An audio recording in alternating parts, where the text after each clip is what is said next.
Come in. Welcome. I'm E.G. Marshall. A popular theme for stories throughout the centuries is the one that concerns the worm who turned. We can all identify with him, for many of us during our lives have had to bite our lips and accept the cards fate dealt us to one degree or another. But Hubbard Quint had made such a career of groveling that when he finally turned, his revenge was so horrendous that... But then, after all, that's today's story, and you can hear it for yourselves. Do you know, Mr. Bell, a plant like this you can talk to, and he'll give you an affection you can't believe. A potted flower like that? What can he offer me? Just put him by your bedside tonight, and you'll know what I mean by morning.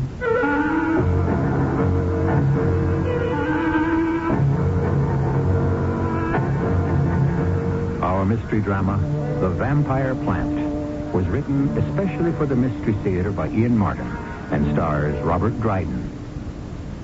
I'll be back shortly with Act One.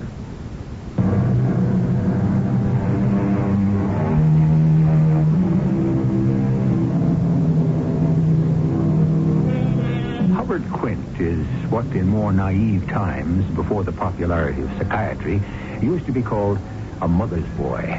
Now, in these days of unisex, that isn't necessarily a term of opprobrium, but in Hubby's case, because that's what everyone called him, it might be considered so. For Hubby was 34 going on 35. He lived alone with Bertie, for that's what everyone called his mother, with no romance in his life, and on the surface seemed to accept it. It's very easy to criticize Mom. She's not a well woman. And then she had such a hard life after Father died so early and all. Sometimes I think, though, it might have been easier if I'd controlled the burglar alarm business my father left. But then he didn't leave it to me. It's really all the blows she suffered that made her the way she is. She can't help it. Hubbard? Yes, Mom? What are you doing? Where are you? Well, I've just finished cleaning up, Mom. You get in here to my room. I need you. Coming, Mom. You all right? Of course, I'm not all right. You know I need help to get into bed. Yes, Mom. What were you doing, taking so long? Well, I had to clear the table and straighten up the dining room and wash and dry the dishes and put them away. Then I had to put out the garbage and lock up. You sure you weren't sneaking a look at TV? Oh, no. There's nothing on tonight anyway. What did you want me for, Mom? I'm a poor old woman, crippled with arthritis, but no one cares. Not even my one and only son. Oh, Mom, that's not true. I don't like to see you in pain. Then why can't you remember my bedtime? Well, I was busy. I guess I just didn't see what time it was. Night after night. When you know I haven't the strength to get out of my chair and into bed. I'll help you now, Mom. Careful. Oh, there. Now, keep your arm still so I can lean on it to get to the bed. Like that? Well, near enough. It doesn't matter. I'm there now. Get my robe off. Yes. That's it. Oh, my poor old bones. Look at that. Where does the time go to? It's late. It's just 10 o'clock. It's 5 after. You know I should be asleep now for my health. So should you. Mom, I'm not due to work till 8:30. Yes, but by the time you make breakfast and bring up my tray, prepare my lunch and get everything ready for dinner, you need to be up by 6. Yes, Mom. Well, tuck me in. All right. There. Oh, How's that? I don't know what I'd do without you. You won't ever leave me, will you, hubby? Well, Promise you'll be with me till I draw my last breath. I promise. With my boys close by my side, I'll live forever. I hope you do, Mom. That wasn't the truth, I'm ashamed to say. Taking care of my mother is what you could say confining. I don't have much time to myself. But a guy's got to have some kind of private life, and the way mine is like this. Morning, Miss Bradley. Hi there, Squirt. Quint. Oh, yeah. How come I always get that wrong? I don't know. What's doing for today? Any mail for me? Oh, matter of fact, yeah. Hey, 6 of them. Thank you. What is your fatal charm? Those letters have been smelling up the dispatcher's office ever since the mail comes. They're loaded with perfume. Hey, what are you, some kind of Don John? Oh, no. These are just pen pals. You know, girls I write to. And why don't you have your mail sent to your house?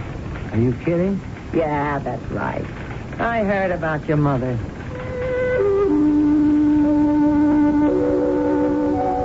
If you're kind of tied down the way I am, the only chance you get to meet some nice girls is to be a pen pal.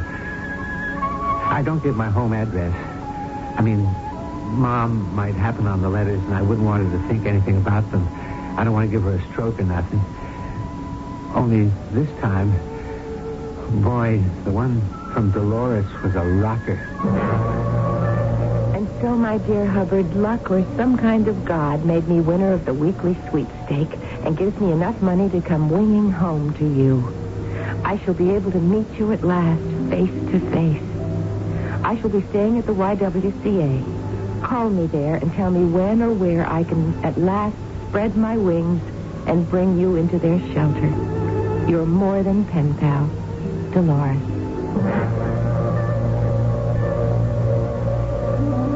What are you so fidgety about, Hubbard? Oh, nothing. It's kind of late. Long past my bedtime. You can turn off my light. You better get off to sleep yourself. Yes, Mom. Good night. Sweet dreams. Oh, same to you. Oh, Mom, if you only knew.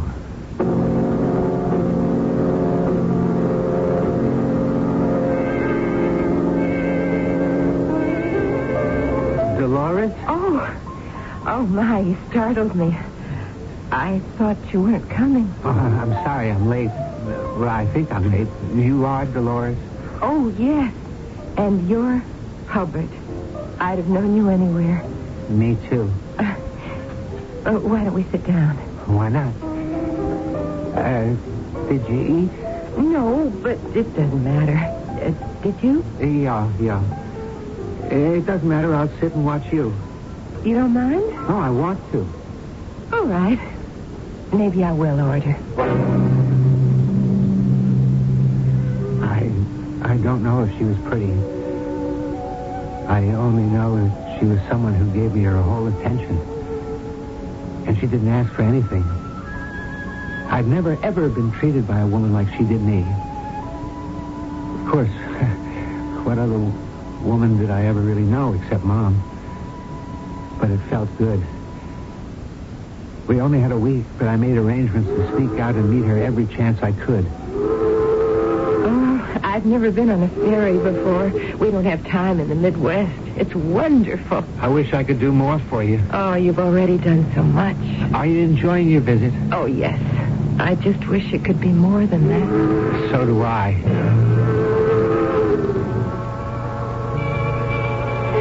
I never thought little Dolores Masterman would ever be dancing in the big city at the Princess Ballroom. Oh, it's so romantic. Yeah, it sure is. And the time goes so fast. A couple of days I'll have to go back home. Well, I don't want you to do that. Hub, I have to. I'm out of money. Have to get back to my job at the flower store. No, if you go all the way back there, I'll never see you again. I know it. I don't want to. If we were to get married, there'd still be Mom. Well, I wouldn't mind taking care of her or helping. Oh, you don't know Mom. I don't think she'd go for that. But how do you know? She's never met me. Couldn't you give it a chance? No, I don't think that I didn't tell you yet. I brought her a present, a real nice plant, one of my favorites. I think hemoendoritis might help change her mind. What? I don't get you. Oh, Hub, you don't know about plants. They're what kept me alive all these lonely years. The way you can talk to them, the way they respond. I still don't follow. Don't you know plants are just like people? You can talk to them and they answer back in their own way. You can train them to feel what you want them to feel. It's a scientific fact, like research has shown. And you think a plant is going to talk my mom into believing you and me should get married? Oh, I didn't mean that exactly, but isn't it worth the chance that me meeting her and giving her a nice plant could make it possible for us to be together always?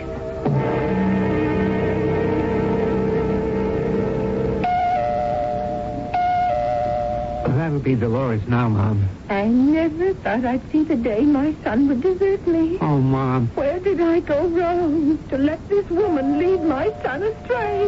Mom, please. I've got to let Dolores in.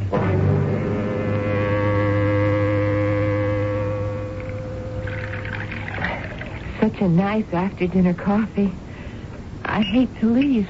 I think you'd better. Well, no, what Mom means, it's her bedtime. Oh, well, I wouldn't dream of overstaying my welcome. I hope you like the plant, Mrs. Quint. Oh, I like the plant well enough. Mom. It's all right, Hub. Naturally, your mother is afraid I'm going to steal you away from her. Yes, but you're not. I mean, we can all be together. Of course, once things are worked out. Well, I'll say goodnight now, Mrs. Quint, and let you go to bed. I'll take the plant up to your mother's room. It doesn't look like so much now, maybe, but wait till you see it in bloom. Does it have to be watered? No, it finds its own moisture. Goodbye, Mrs. Quint. That's the word, Miss Masterman. Goodbye.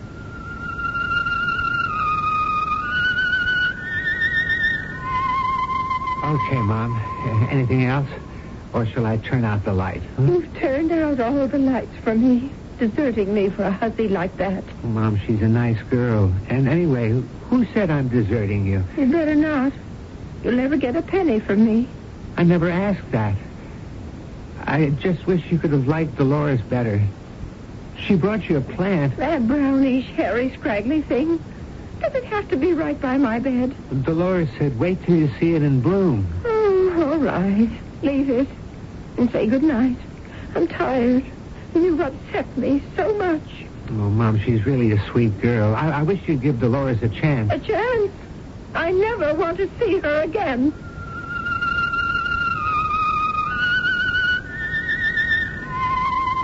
Mom got her wish. She never did. The next morning, when I brought up her breakfast tray, the first thing I noticed was the plant in full bloom, heavy with blood-red blossoms.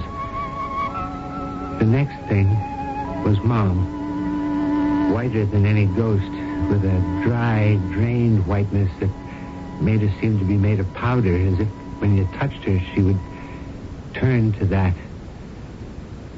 I didn't even have to put down the tray to know she was dead.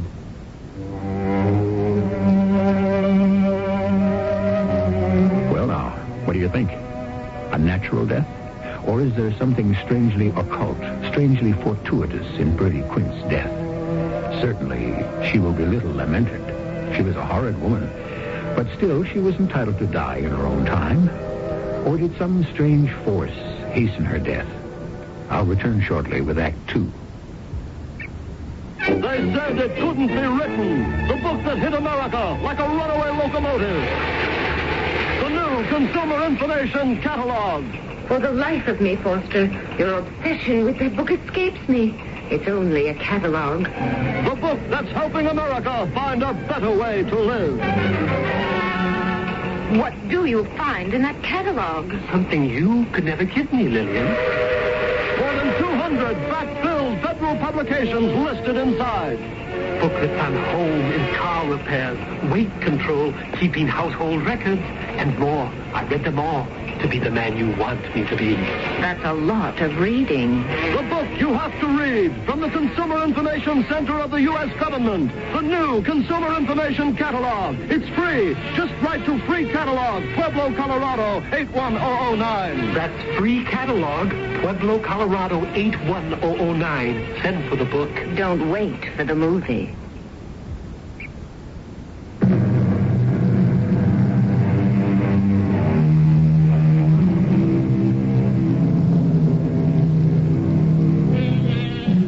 Quint has died, unexpectedly and fortunately for her son, Hubbard Quint.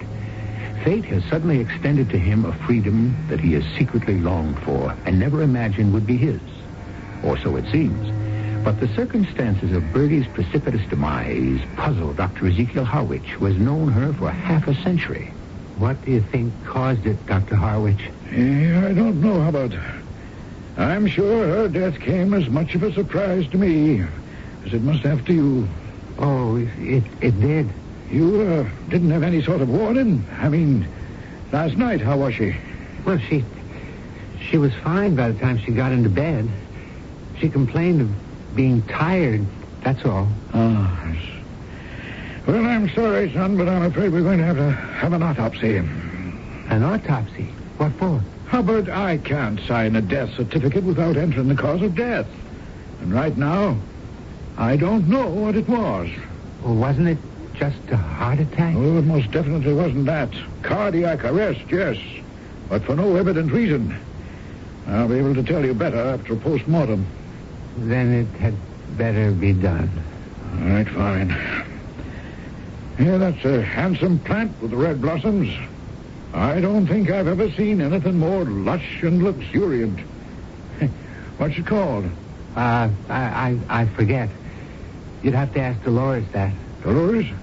She gave it to Mom as sort of a peace offering. Oh, Dolores is the young lady you're thinking of marrying, huh? Well, I did, but now, I don't know. Is she the one I saw on the way in, downstairs? Yes. Well, if she's the girl you want, there's nothing to stop you now, is there? I went downstairs with the doctor and saw him off. For the first time, I was free to do what I wanted. I could get married. Except, how could I right away with Mom still fresh in her grave? How could I dare ask Dolores, who by this miracle of fate could now be mine? No, don't move, Hub. Just lie back and let me massage your temples. Oh, you poor boy. Oh, I'm not poor anymore. I have you, Dolores. Well, not for very long, I'm afraid. Why? Oh, Hub, I'm running out of money. I've got to get back to work. You're not going to run away from me. I have to make a living. No, you don't. I'll support you. I couldn't take money from you. Well, sure you could. Now that I own the firm and all, I'll be rich. Yes, but I couldn't be a kept woman. Oh, no, it wouldn't be like that. I mean, only till we could get married. Married? Oh, Hub, when? Well, with Mom just passed away, a year maybe. 6 months. You might be tired of me by then. Oh, no, I wouldn't ever be tired of you. And would you be my wife? Oh, Hub, if you asked me, yes. Could you wait a couple of weeks? I mean, just till I can bury Mom properly. I was in a daze from the moment Dolores said she'd marry me. A kind of golden haze. So much so, I found it hard to understand what Dr. Harwich was trying to tell me the following morning about the autopsy. I never saw anything like it in all my years as a physician. Every red cell in the blood had disappeared, and the remaining white cells seemed to have literally dried up the fluid. Some kind of incredibly pernicious anemia. I don't know what. None of us do. You mean it was some kind of a disease or something? Some kind, yes. But Nothing, so far as I know, that medical science has diagnosed. But I've taken specimens of all the internal organs, arteries, veins, and what remained of the blood fluid, and we'll keep at it and hope to come up with an answer. Is it all right to bury Mom now? Oh, of course, my boy. The death certificate has been issued, and I'm sorry to bother you with these medical details in the midst of your grief. Oh, no, that wasn't exactly why I asked. I just wanted to make sure because I'm going to be married. Married? Oh, yes, of course, to that girl, the one who gave your mother that beautiful plant. Yes, Dolores. Well, when are you going to be married? In 2 weeks. Oh, do you think people will think that's too soon?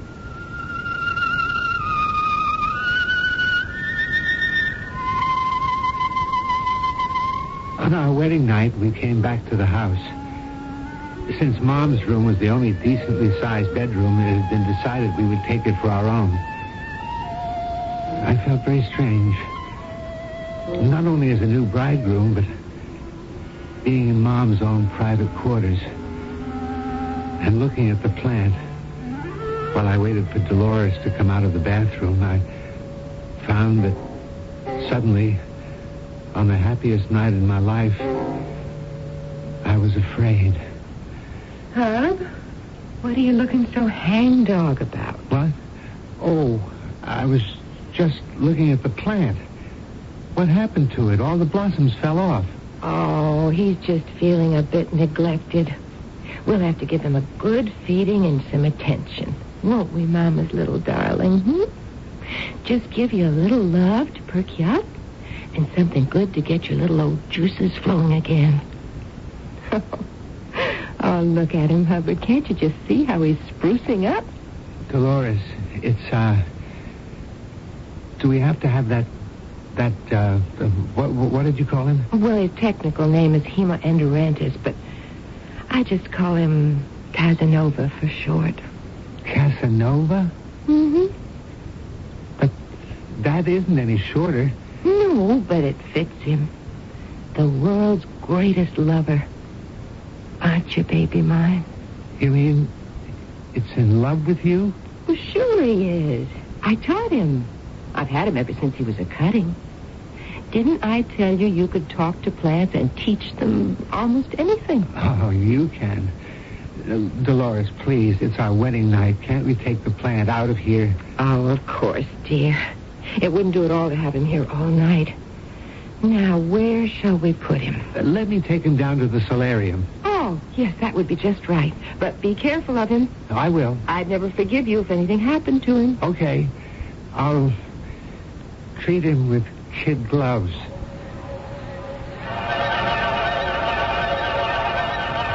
The only gloves I wanted to use on Jimmy, or whatever his Latin name was, were 8-ounce ones for my bare fists.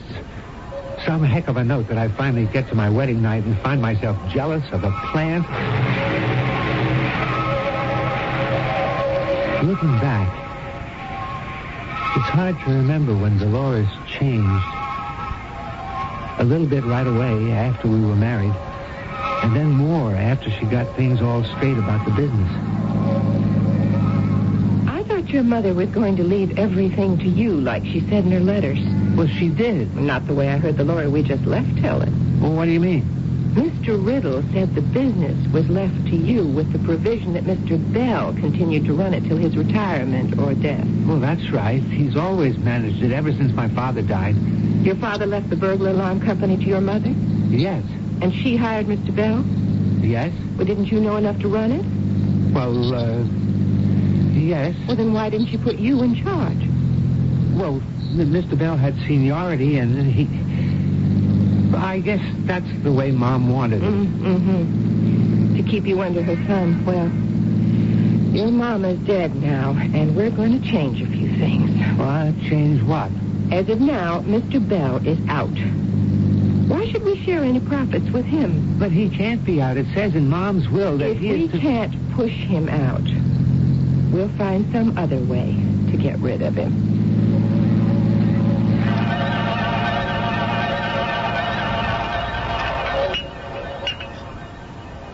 some more coffee, Mr. Bell? That was a good dinner, but it's time for me to be getting along. You live all alone, I understand. Just an old bachelor. Oh, well, then I'll have to give you a present to keep you company. Darling, would you fetch Casanova? The plant? Yes, dear. And please don't keep Mr. Bell waiting. Well, what's going on here? Oh, just a little present for you. A very special plant called Hema. That's a mouthful for you. Huh? Yes, isn't it? But I don't need a plant. Oh, you need this one. Believe me, Mr. Bell, do you know a plant like this you can talk to, and he'll give you an affection you can't believe. Just put him by your bedside for tonight. And you'll know what I mean by morning. Here's your boyfriend. Oh, that plant don't look like much. Well, you just keep him close to you, and he'll surprise you. Won't you, baby mine? Aren't you going to take care of Mr. Bell? Well, I don't think I really... Please don't refuse me. Take him home. You'll be surprised the difference he'll make in your life. I didn't quite know what she meant by that. And I had this shivery feeling that I didn't want to know. There was something going on underneath, hidden, inhuman. And I realized it had to do with Dolores and a spell she had thrown over me. So I wasn't surprised at all when I called in the following day at lunch to the dispatcher, Miss Bradley. Quint burglar alarms. It's Hub Quint, Miss Bradley. I finished up the Claridge job. You got any assignments? Oh, am I glad you called in. We've been looking for you. What? How come? It's Mr. Bell. We need you back here right away Why? to take over the office. Mr. Bell is dead. What? He didn't come in this morning, didn't answer his phone. So I went over to his house. I found him still in his bed. Dead. Well, how? Well, that's what no one seems to know. Police, doctors, no one. Tell me something, Miss Bradley. Did he have a plant near his bed? A plant? Oh, yeah. A big, gorgeous one with bright red flowers and long trailing stuff. I was afraid of that. Listen, is his house open? No. After everyone left, I closed up and took the key. You have it with you now? Yeah. Then meet me there right away. I want to see just what happened for myself. I hung up, sick to my stomach. All morning I'd refused to believe it, ever since I'd gone to the library and had the librarian translate what hemoenteritis meant. Blood-eating, blood-sucking, a vampire. That's what the plant was. And if Mr. Bell's death showed the same symptoms as Mom's, where was I? What could I prove? Who was going to believe me? And worst of all, what was the woman I married?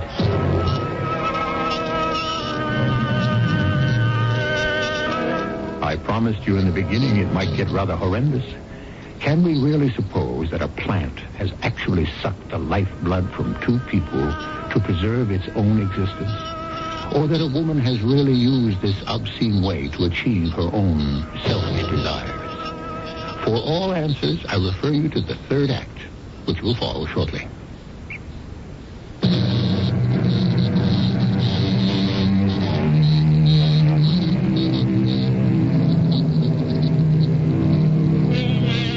Drosophilum lusitanicum. I mention that tongue twister not to display my erudition, but because I looked it up in the dictionary. It's the Latin name for a cannibal plant that snares and eats flies. And there are sea anemones that devour small fish. What started me on this train of thought was Hubbard Quint's conviction that hemoenteritis, his wife's tame plant, had been responsible for 2 deaths. Was it possible that the English name for it, blood eater, was literally a true one? My head was splitting. I felt I must be going out of my mind. But once the thought was planted there, I shuddered at the mention of the word plant. I knew it had to be disproved or my life was over. I had to see Mr. Bell for myself before I took any further steps. Oh, there you are, Mr. Queen. I've been waiting for you. You didn't have to wait outside, Miss Bradley. Oh, I didn't feel like waiting inside with a corpse and all. Yes, I understand. Do you have the key? Yeah, right here. You want to go in first? After you. Where is he? In the bedroom. That last door to the right. Should I come with you? Whatever you want. That's him. In the bed. I didn't expect anyone else. Oh, I've seen some dead people in my time. Family, friends, you know. But I never seen a deceased so white and dry-like. I mean, it's like you could blow on him and he'd just disappear like powder. She was right. He was chalk white and somehow shrunken. Against the brilliance of the red blossoms on the plant beside the bed, he seemed even more terribly dead than he was. If there is any way of being more than dead. What was it? Then I knew. He looked already embalmed, with all the blood drawn from his veins. Who was the doctor who saw him? I didn't know anyone else to call, so I called your doctor. Ezekiel Harwich? Yeah. Did I do something wrong? No, Miss Bradley. You did exactly right. Come on, I'll drop you at the office and go visit the doctor. But first... What are you doing? I'm taking this plant with me. It belongs to my wife. I'd just like to make sure if she wants it back.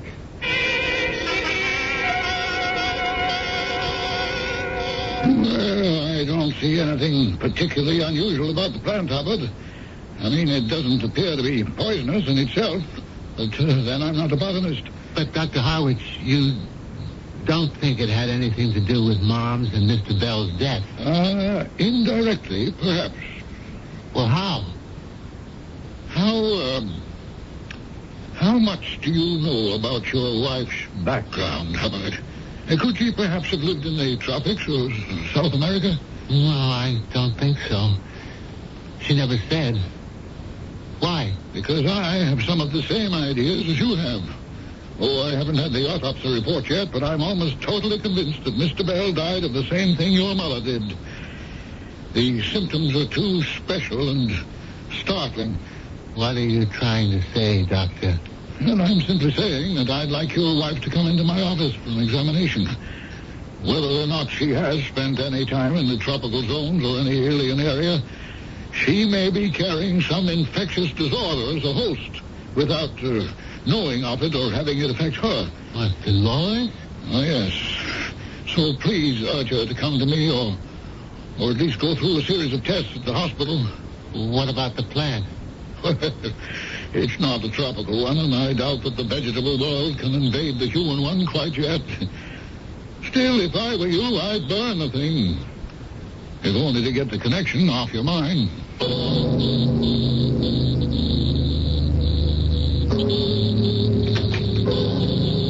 Hello?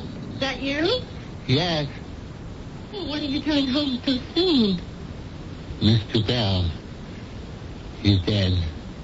Oh, no. An accident? I wonder. Not exactly. He died in his bed.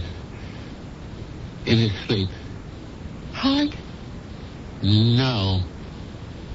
What are you looking at? What? It's my catnip, my plant. Where did you get it? Right beside Mr. Bell's bed. The one he died in. Oh, dear. I hope the poor man had a chance to enjoy him. Oh, look, he's blooming again. Yes. Just like after Mom died. What makes this plant bloom, Dolores? Oh, it's same as any other. Care, proper feeding, enough sun, water. Water. Is that the only liquid? What others are there for a plant? Blood? Blood. What would happen if I broke one of the stems here? What would it bleed, white or red? Well, why don't you try for yourself and see? All right, I will. Nothing. Already it's beginning to dry up and the flowers starting to wither. What kind of a plant is this, Dolores? It's just a wildflower I found in the woods, brought home and cultivated. What woods? Where? Mom and Mr. Bell, they both died the same way. And this plant is right by their bedsides. What do you say? I don't know, Dolores. I'm so mixed up. There was something wrong about the way Mom and Mr. Bell died. And you gave this plant to both of them. Are you suggesting I had anything to do with their death? I'm only trying to face facts. Oh, Hub, darling. Let's not talk anymore now. We are both upset and you're desperately tired. Let's just have dinner and a good sleep, and tomorrow maybe we can face things more sensibly.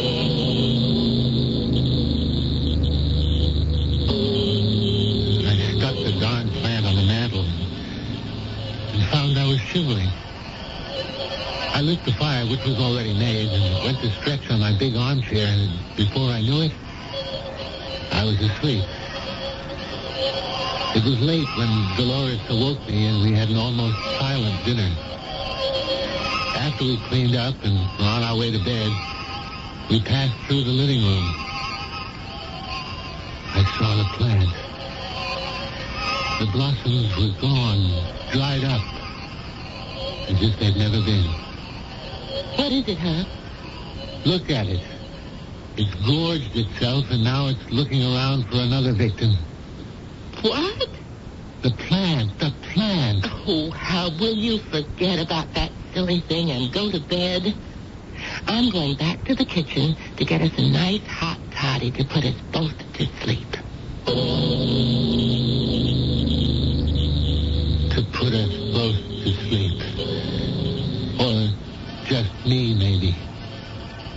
And the plant is looking for its next victim. Me? Why not? It would complete the cycle and leave my wife with everything. First Mom, then Mr. Bell, then me. No, I wouldn't take a chance on that. There was one way to stop it. By the time Dolores came back with the hot drinks, Primo Edorentus was almost reduced to ashes. Here are the drinks, huh? My, what makes the fire so bright? Your friend, Casanova. I burned him up. No! My favorite! I can't replace him! I watched him burn with a piece of vegetable matter, and suddenly all my suspicions were confirmed. I glanced at the drinks, and even doubted then. As Dolores bent over the fire, I quickly switched their positions on the tray and was drinking what appeared to be mine when Dolores turned on me furiously. Why did you burn my favorite plant? I don't think I have to answer that. You with your silly superstitions and the terrible things you accuse me of. I won't have you in my bed. You can sleep in your old room. And I promise you this is the last night we spend together in this house. I let her storm away to bed. Then I went upstairs to my old room. I wasn't sleepy, only emotionally drained and exhausted as I lay there in a semi-coma.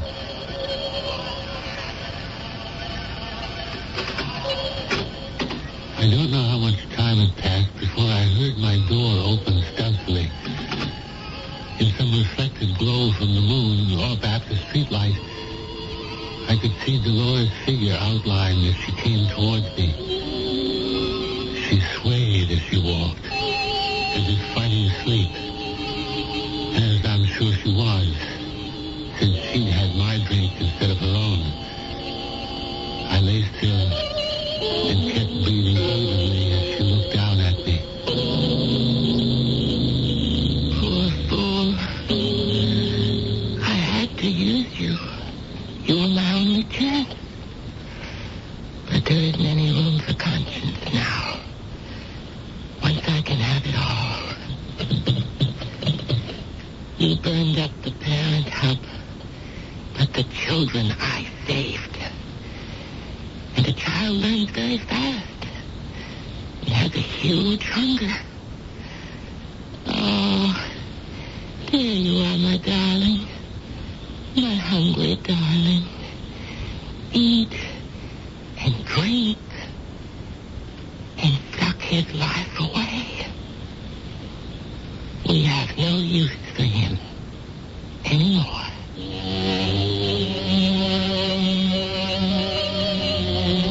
With those half-breathed words and a yawn, she was gone.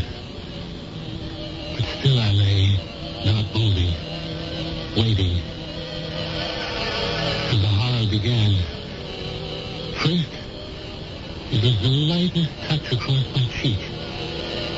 Then on my bare shoulder, and the feeling of suction in each wave of movement. For a moment I was paralyzed by the insidiousness of those gentle touches. And then suddenly I sat up in terror, switching on the light.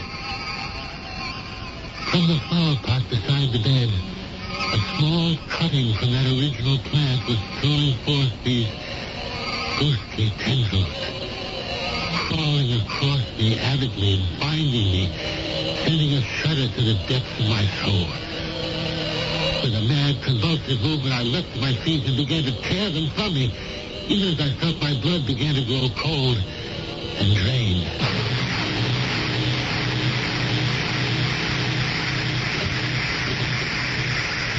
With the pot in my hand, I came into my mother's room, where Dolores lay asleep, drugged by the drink she had meant for me. I had no compunction as I placed the plant beside her and watched the tendrils reach for her body. Then I left. I went to the cellar. I gathered all the old papers, soaking them with gasoline from the lawnmower can. There was no point in searching the house. She could have hidden cuttings of that dreadful plant anywhere, but at least they had to be in the house. I laid a kerosene trail toward the papers and the gas can. I lit it and went upstairs. I wished I had something to live for, but I haven't. I only had loved one woman, but she didn't love me. I would have said a prayer for both Dolores and myself, but I didn't have time.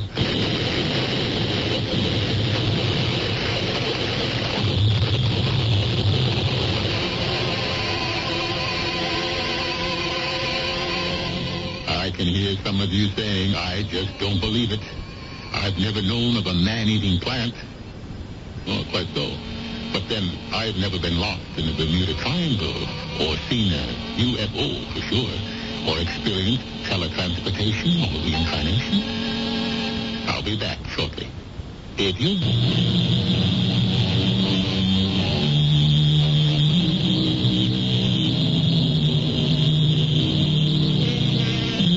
home burned to the ground.